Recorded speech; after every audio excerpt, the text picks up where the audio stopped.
and recording.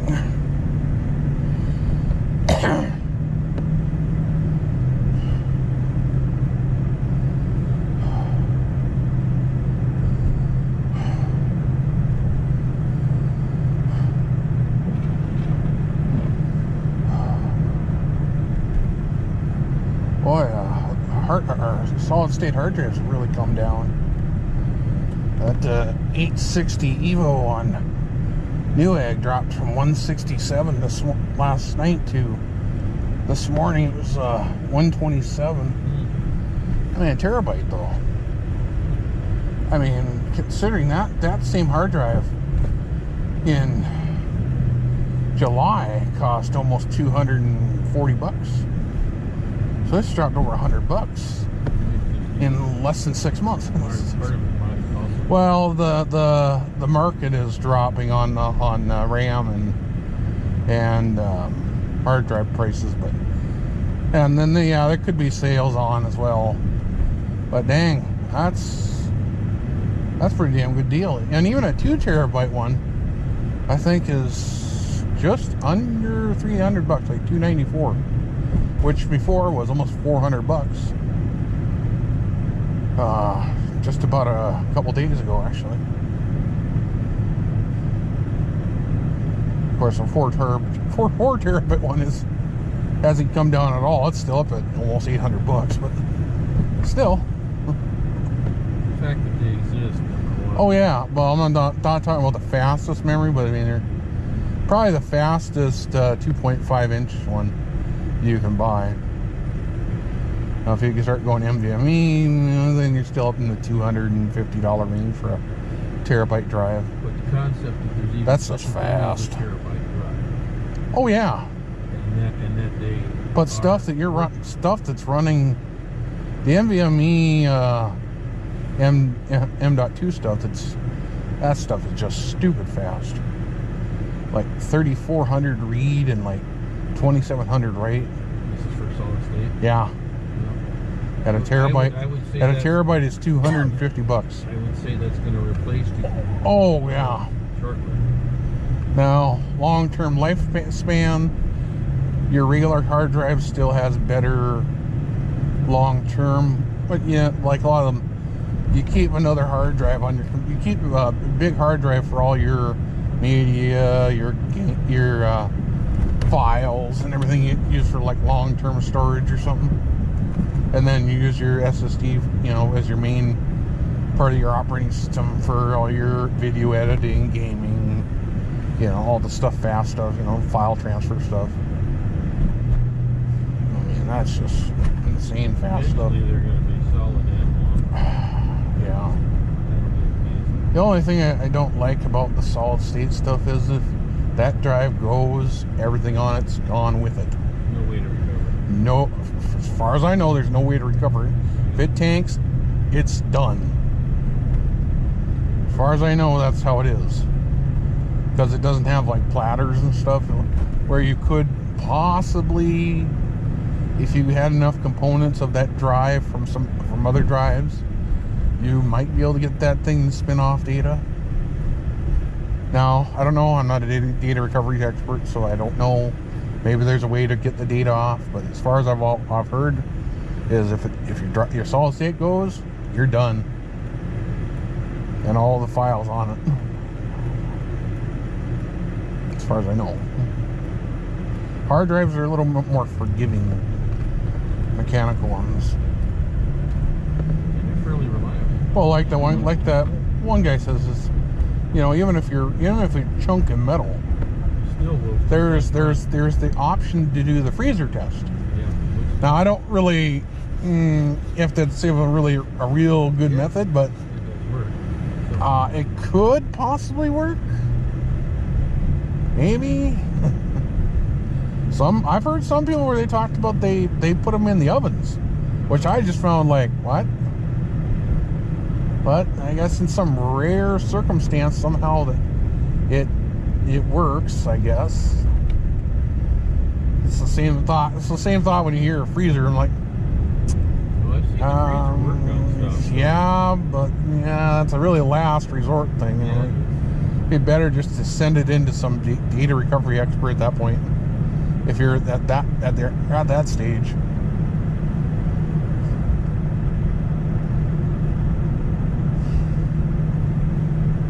Or see if you can get it cloned. If you can't, then send it to recovery experts. If there's anything worth anything on it. Of course, the smart idea is to back up your stuff on another hard drive or something. I'm not all that keen about backing up personal stuff on the cloud, but then again, everybody's got a Facebook account, so. I don't trust the cloud. I don't trust Then again, Facebook's basically the cloud. Well, yeah. I don't put everything on it.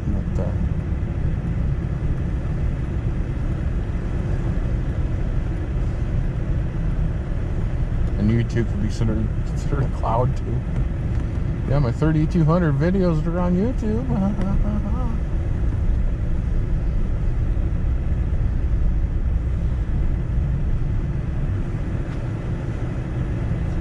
A lot of people don't understand those. Once you upload to one of these companies and stuff, you read the fine print, they technically own your work.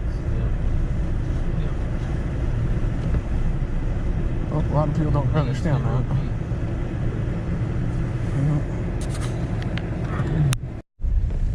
You know, and the heck would dynamite the edge of the tower? Just telling you, somebody did, and that's why they took out the east-west link. Wow. And, see, he knows all the stuff, right? Well, he's the guy that built a lot of this stuff and set it up. Okay. So the IRLP may be just one step towards an all-star system, which is even more sophisticated. But we could have, without knowing what I'm talking about. Oh, that's normal. Devil's Lake, Carrington, and a couple others are all hot linked together through this system. So if you're on the one, they're already online. They're all four of them. Oh wow, I didn't know all online already. Right. So I thought only the one was online. In their situation, they want to all be linked together because the amount of traffic on the repeater is so small. It at this point, increases the traffic because you got these four repeaters tied together. Yeah. Okay. So you could do it a lot like the SuperLink. You have it. You could put a command and say, "Disconnect me from this right now. I want to use this repeater locally." Well, in our case, we can have a local repeater, and we can have one of these internet linking repeater, a wide repeater. Okay, linked all the time. You can control it from here, as far as turning it on, turning it off, and it will. You could turn around and say, "I want to be connected to the node that goes to Fairbanks, Alaska, and bring up all the repeaters." I'm just saying, if you wanted to, say there was a Red Cross thing and you needed to talk to Fairbanks real time, and HF wasn't working, you could use this to directly talk to Fairbanks. Or assuming the internet was working. Yes, to the nearest repeaters that might be functional for that environment. So you could turn around and say, "I'm going to bring up one in Jerusalem," if you wanted to, and you could do it. I'm just saying. Okay, all right, fine. Yeah, right. So it gives us, since I really wanted to talk to Bob on the Outback. Well, then again, you could.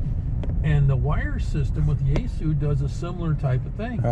If you want to talk to somebody, if somebody's on a node through the wire system, you can talk to them. Remember when we heard how good it was working in it? And that, I think, might be a good thing to put down at the Freedom site at some point. Because you got to have an internet connection. But Dan said he would dedicate an internet connection for that. Because the fiber's already down there. So then you can use that. Once you get the fiber connection, you could put a router down here. Yeah, I know how that works. One of them to control the HF radios and one to control the wires radio. Okay. And then now you got a wires connection, and if you're in a nursing home or hospital, if you get your handheld or whatever to talk to the wires guy, you can go. Yeah, and then we can hook up that HF one through there, and just saying, there's could have an HF relay through there too. It is the new thing. I've always heard how smart this guy is. Man, is he smart. But he said at some point we probably. I wasn't sure who it was at first. We might be switching to a different variation after that, an All-Star, which is more sophisticated, open source, and more capable. Okay. But what they're doing is he's taking our repeater down, our designated 9.7 repeater down, taking it to his place to build it. Okay. Okay. Jay is going to put his Yaesu repeater in place of it. Okay. Set the 9.7. So it won't be any difference. So it won't be any difference. Okay. Okay. And then once it's all happy together, it'll come back up, and then we can figure out what we want to do with it. Now, we could do, since we have at least two, we could have 4 repeaters in town if we wanted to. We could designate one as a local repeater. We could designate one as a I'm always going to be on, or whatever we think we want to do. Okay? Say we wanted to be hooked. Now, as this grows, say Williston and Bismarck get one. Maybe a Williston, Bismarck, Dickinson gets one. Maybe all 4 of us want to be tied together. Yeah, we have a little West Link again. Yeah. So it's hopeful. It's the way things are going. And to do this in the future, this is the way you're going to have to do it. Something like it, yeah. Yeah, so it's like Rich said, this is not to play on. This is to be like a Westlake. Looks like a wind tower, maybe? Again, when they say it's not something to play with, but you know, it will be played. It will be played with. Yeah. We all know that. Yep. But like they said, you turn around and put in a code to ask it to go connect to something else, or you put in a code to tell it to lock out. Yeah. Stuff. Well, it's a lot like what we were doing, and he's doing 2 and 3 and 4 digit codes for these different things. It won't be exactly like the. Well, no, it'll be a lot less interference. Well, yeah, and the quality of signal should be pretty high. And as long as the internet don't go out, it should be up during a thunderstorm. But usually, the internet goes out. Places have backup power. And that's the other thing he was talking about, secure facilities with backup power. Well, yeah. So, you have... So they say they got that building carpeted? That's what I hear. Okay, that's cool. So, a little early to go turn. Yes, it is. Thank you. So, it's a very interesting system. Yep. And it's very similar to wires. Yeah. Except it's probably... Well, in wires you can do the same thing too. You could tie 3 of these things together full time if you wanted to. Don't know. Haven't played with wires. It's just, but then you only do it through Yaesu. It's part of the problem. Yeah, that's the issue I thought. But its control is Japan. Yeah. So you got to go all the way to Japan and back to control it. And I don't care for that too much. But yeah. Let's do that. But I was just trying to halfway understand what he was saying. Yeah. I was like, oh my gosh, I should have maybe just kept my mouth shut and listened. Well, then you wouldn't have learned. What little I learned. To keep your mouth shut. But it's very interesting. It's like when Robert talks. Keep your mouth shut and listen. This guy's way sharp.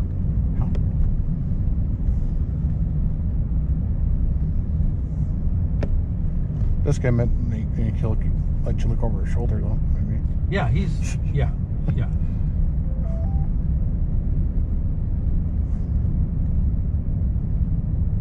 But he said that controller won't work with this, and this won't work with that. And I'm like, okay, here we go. Sounds proprietary based.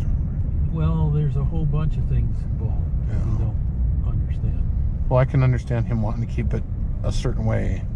So people don't copy it. He has to figure out how to make it all work and how to write. He has to sit down and write code for it. Well, that's no fun. No.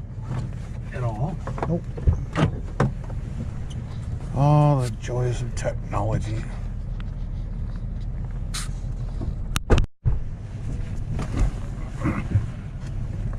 Okay.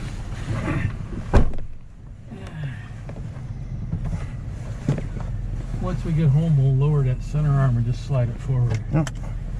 And then tomorrow I can take it over to your sister's place. Okay.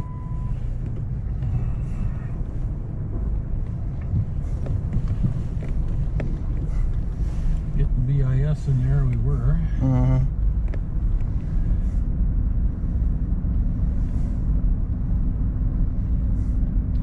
Check out the size of the snow scoop this guy. It's all plastic though. Oh yeah, it's supposed to be like a little snow shovel. Well, it's just a slider. No. If you keep doing it when there's a little bit, yep. Smart money. Yep. I'm not that smart.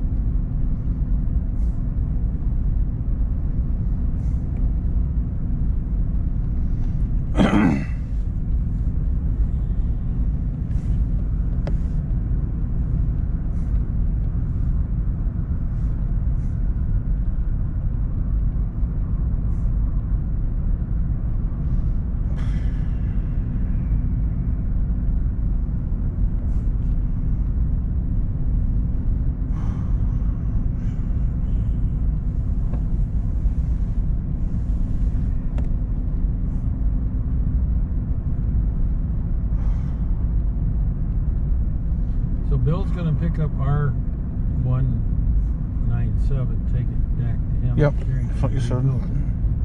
And then Jay's going to put his in place.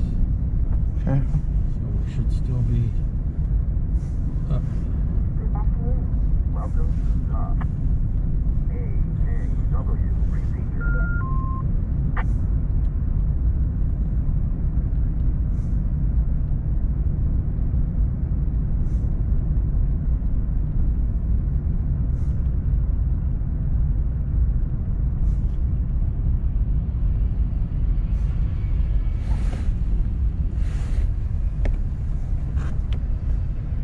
Tell me to forget how big this trailer park is. Pretty good size. Yeah.